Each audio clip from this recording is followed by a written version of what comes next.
Hey Jenny and Emraz and Terry and everyone else out there in the Twitterverse who might need this. I recognize that a lot of the time that website can be a hellscape, especially for feminists and leftists, women. And so you deal with a lot of hate speech online.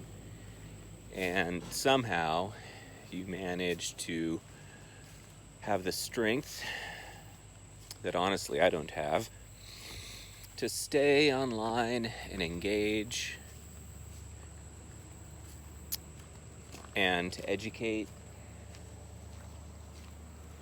And you've created this community that I'm quasi a part of, mostly trying to be supportive. I'm a professor of literature and film, and I teach an anti-racist, anti-misogyny pedagogy, but I'm still a white man and I embody all the privilege that entails. And so the degree to which I rely on all of you and your strength is extraordinary. I like sharing your tweets and your posts with my students. It enlarges their world. I teach at a small town in the rural South. And your strength promoting gender awareness, the acceptance of lesbian, gay, transgender, queer identities has created spaces for my students to feel comfortable self-identifying by the pronoun they prefer.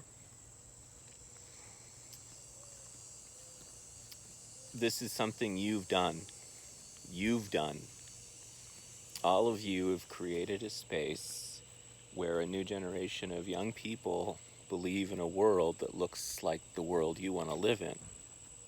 And you did it. You're doing it.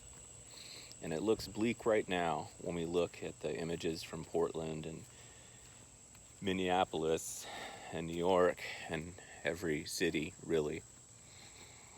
But every day I gain hope from Emraz and Jenny and Terry and Hey Guido and all the rest of you on feminist Twitter, black Twitter, queer Twitter, and the world you imagine is a utopia. And we're all going to live there soon, and it's going to be because of the work you've done. Reading your tweets and your comments is healing.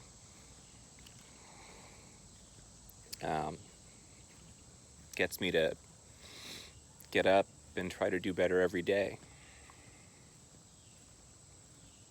You're fighting evil.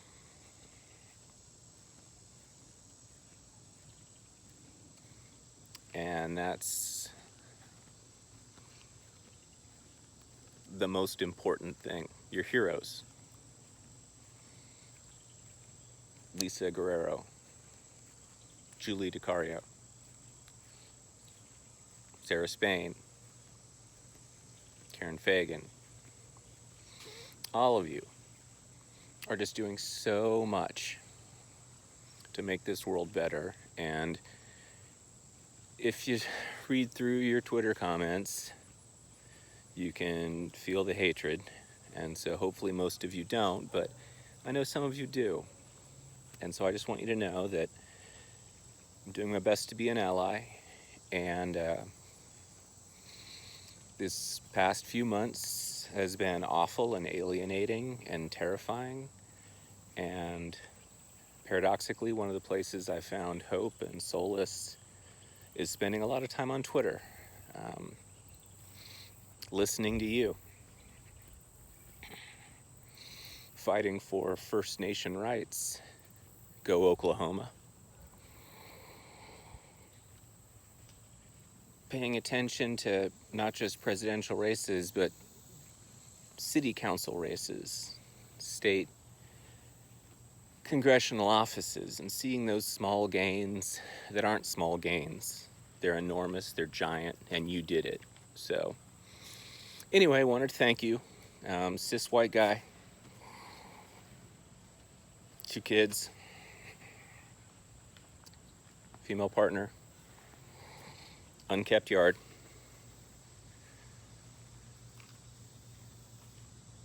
Sustained by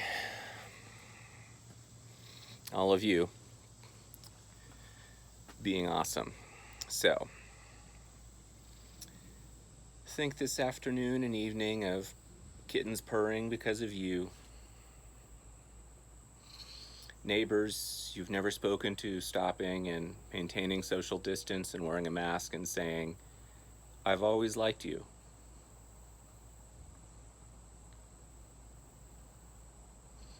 Looking at that delivery person or grocery worker wearing their mask all day and you wearing it for maybe 15 minutes at a time, and nodding and saying thank you,